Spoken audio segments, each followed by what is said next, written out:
à l'époque de Rabbi Yosef Karo, il voulait continuer la smicha. C'est quoi la smicha? Vous savez qu'à l'époque de l'Etanaïm, chaque maître, il enseignait la Torah à son élève, et si l'élève il était d'un niveau très élevé, on le nommait aussi rabbin.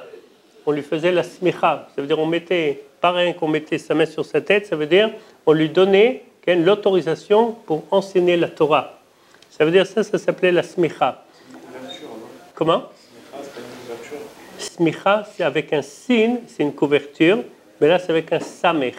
Ça vient du mot lismoch, s'appuyer. Ça veut dire il y avait jusqu'à dans l'époque de l'Etanaïm, il y avait la smicha. Ça veut dire chaque maître il donnait l'autorisation à son élève d'enseigner la Torah à les autres. Pendant des années, c'était comme ça. À l'époque de l'exil de l'Etanaïm, déjà ça s'est arrêté. Il y avait des chachamim, à l'époque de Rabbi Yosef Karo, ils ont décidé de reprendre ce minhag-là, de faire smicha à des élèves. Mais jusqu'à l'époque de Rabbi Yosef Karo, ils ont essayé de faire de la smicha. Ça a duré un petit moment et après ils ont arrêté ça. Nous, quand on étudie la Torah, il faut savoir qu'on a expliqué déjà une autre fois que après le Shulchan Aruch, une fois qu'il a été écrit le Shulchan Aruch, c'est passé donc à peu près 500 ans, il y a beaucoup de halachot qui ont été rajoutés. Il y a à peu près une cinquantaine d'années, il y a le Rav Neuwirth à Yerushalayim, Zichrono Livracha. Lui, il a écrit un livre qui s'appelle Shmirat Shabbat Keilcheta. Vous connaissez ce livre-là? C'était la première fois, peut-être, que quelqu'un, il amène dans un livre des halachot, il rajoute des halachot avec beaucoup la vie technique de nos jours. Est-ce qu'on a le droit d'utiliser un frigo, un frigidaire Shabbat? Est-ce qu'on a le droit d'utiliser la plaque chauffante, plaque électrique? Beaucoup de halachot. Jusqu'à aujourd'hui, sans arrêt, les Talmidei Chachamim, il y a plusieurs endroits qu'ils essayent de faire tout.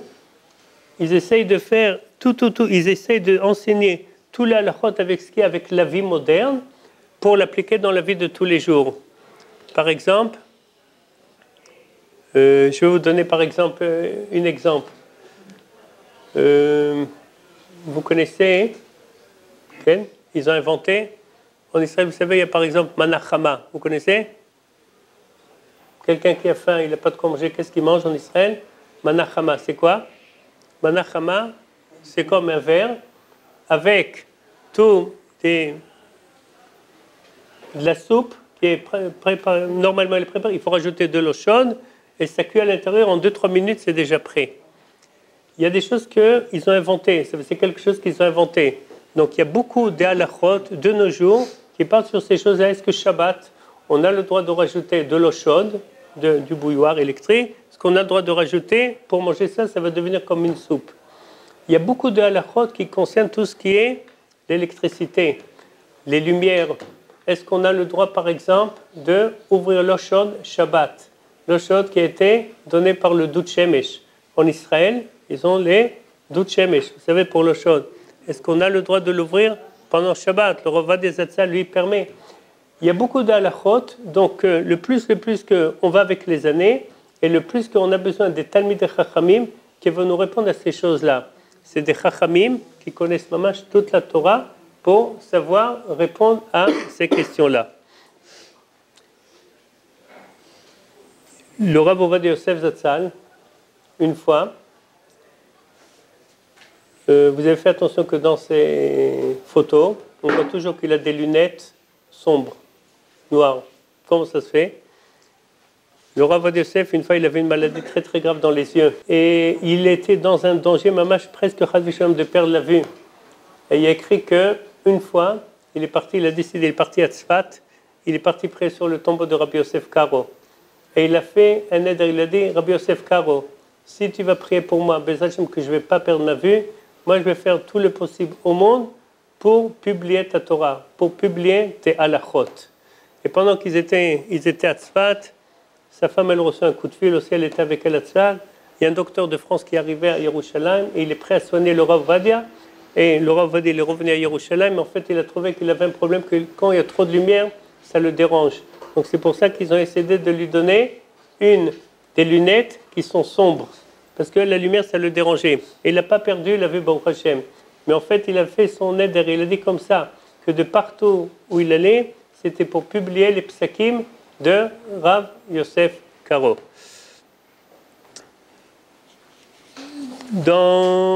On a dit ça peut-être une fois, il y a à peu près une centaine d'années, le Chafetz Chaim, il a écrit le livre qui s'appelle la Mishnah Broura. La Mishnah Broura, lui, il écrit au départ, puisqu'il voyait que depuis qu'il a écrit, ça a été écrit le Shulchan Aruch il y a à peu près 500 ans jusqu'à aujourd'hui, il y a beaucoup de nouvelles halachot qui sont arrivées. Il y a beaucoup de minagim. Alors lui, il a décidé d'écrire un livre qui est très technique. C'est la Mishnah Broura. Le Chazon Ish, il a dit, sur le livre Mishnah Broura, on peut tellement lui faire confiance, c'est comme si il a été écrit le Mishnah Broura Belishkat Hagazit. C'est quoi l'Ishkat Hagazit? Dans le Beth Amikdash, il y avait une chambre où il y avait les Chachamim, et ils discutaient des discussions de Torah. Ils disaient des halachot. Et Chazon Ish, il a dit que le Mishnah Broura, Kol Bet Israël Nish'an Alav, ça veut dire tout le peuple d'Israël, on s'appuie sur le livre Mishnah Broura, et c'est considéré comme si que les halachot, ils sont sortis de l'Ishkat Hagazit. Pour les Sfaradim, peut-être on a dit ça une fois, il faut faire attention qu'à part le livre Mishnah Broura qui est très technique, beaucoup de halachot là-bas, ils sont pour les Ashkenazim. Donc pour nous, ce qu'il faut faire attention, c'est on peut étudier le Mishnah Broura parce qu'il explique d'une façon technique très bien, mais il faut toujours ajouter les halachot pour les Sfaradim. C'est pour ça, par exemple, il y a à peu près 80 ans en arrière, à Yerushalayim, il y avait un rav qui s'appelait Rabbi Yaakov Sofer. Et lui, il a écrit le livre qui s'appelle Kaf HaChaim. Kaf HaChaim, c'est aussi beaucoup la halachot pour les Sfaradim. Après ce livre-là, le livre qui est très connu, peut-être le plus connu de nos jours pour la halacha, c'est le livre Yalkut Yosef. C'est les enfants du Rav Ovadia Yosef qu'ils ont écrit eux-mêmes. C'est le Rav Yitzhak Yosef qui a pris la halachot de son papa et il a écrit ça dans ce livre, dans le livre Yalkut Yosef. Et ça, c'est des halachot mamash qui sont publiés de partout. Et bon Hashem, et c'est comme ça que la Torah, le plus qu'on étudie, le plus que la Torah, elle continue. C'est ça la Massorah, la tradition. Il y a une question qui est comme ça. À quel moment quelqu'un peut commencer à étudier le Bet Yosef? Le Bet Yosef, donc c'est le livre qui a été écrit avant le Shulchan Aruch par Yosef Karo. Dans tous les kolélim de Halacha, la personne qui veut l'étudier pour être un posek, pour être un dayan, l'obligation c'est d'étudier le Bet Yosef. À quel moment on peut commencer à étudier la Halacha avec le Bet Yosef, le Tour et le Bet Yosef? D'abord, ça c'est pour quelqu'un qui connaît déjà, il maîtrise très bien la Gemara. Quelqu'un qui peut étudier déjà très bien la Gemara. Plus tard, après, il peut commencer à étudier le Bet Yosef. Une fois, ils ont demandé les Gdolei Israël, il y a une machloket entre les Gdolei Israël, les Sfaradim et les Ashkenazim. Quelqu'un, par exemple, qui a étudié toute sa vie, il a étudié la Torah, Baruch Hashem, il se marie. Il est dans un kollel, mais non. Dans un kollel, ça veut dire c'est un endroit où on peut continuer à étudier la Torah, on reçoit une petite bourse, et avec un qu'on peut continuer à étudier la Torah. Qu'est-ce qui est mieux d'étudier dans un kollel qu'on apprend la Gemara ou un kollel qu'on apprend la Halacha? Alors, les rabbins Sfaradim, ils disent qu'on parlerait de quelqu'un qui connaît bien, mais il sait très bien étudier la Gemara. Il vaut mieux étudier dans les kollelim qu'on apprend la Halacha. Les kollelim qu'on apprend le Bet Yosef, Rabbi Yosef Karo, le Shulchan Aruch. Parce que l'obligation, c'est l'ilmod, almenat, l'elamed. Ça veut dire notre travail, c'est de l'ilmod, et aussi pour enseigner, et surtout pour connaître la Halacha. C'est impossible, Ken. Dans Kiddushin, je crois que l'étude de la Torah, ça va enjoindre l'étude de la Halacha. Très bien. C'est dans Kiddushin, très bien. Il y a écrit là-bas dans Kiddushin, Ken, que de quelle manière il faut étudier la Torah, et la conclusion là-bas, c'est qu'il faut étudier aussi. Dans le Talmud, en fait, il y a la Halacha, il y a tout dedans. Mais d'une façon qui est très mesouderet, c'est d'étudier le Tour, le Bet Yosef, le Shulchan Aruch. À quel moment donc il faut commencer à étudier ces choses-là? Donc on a dit les Gdolei Israël disent, après le mariage, les Sfaradim disent comme ça, c'est bien de continuer à étudier dans un kollel de Halacha. Parce que c'est presque mission impossible que si quelqu'un ne va pas être aussi une partie dans sa vie, il va être dans la halakha, il ne pourra pas savoir comment on fait les mitzvot. Par exemple, Shabbat. Quelqu'un, Baruch Hashem, Baal Tshuva, il vient de rentrer dans le judaïsme. On sait Shabbat, Borer, Mevachel, il y a plein de choses, comment on coupe la salade, de rouler. Il y a plein de halachot. Si quelqu'un, surtout une fois que quelqu'un il se marie, il doit être mamash, le rav à la maison, il doit connaître beaucoup d'halachot. Il faut passer une partie de son temps pour étudier la halakha. Le Rav Ovadia Yosef Zatzal, plusieurs fois, les gens lui ont demandé, j'ai pas beaucoup de temps pour étudier la Torah. J'ai peut-être 1 heure, 2 heures dans la journée. Qu'est-ce que je vais étudier dans cette heure-là? Peut-être je vous ai raconté une fois, ça c'est une chéla déjà qui a été demandée à Rabbi Israël Salanter. Rabbi Israël Salanter, une fois il y avait un riche, il lui a demandé cette question-là. C'était un riche, il avait des bateaux partout qui partaient. Et il lui a demandé à Rabbi Israël Salanter, voilà, j'ai compris que la Torah c'est important. J'ai décidé de consacrer tous les jours 1 demi-heure pour étudier la Torah. Qu'est-ce que je vais étudier dans cette demi-heure-là? Est-ce que j'étudie Parashat HaShavua ou j'étudie la halakha? Alors le Rabbi Israël Salanter lui a répondu, il vaut mieux que dans cette demi-heure-là, tu vas étudier du moussar sur du moussar. Comme ça, tu vas comprendre que tu n'as pas qu'une demi-heure pour consacrer à Kadosh Baruch Hu.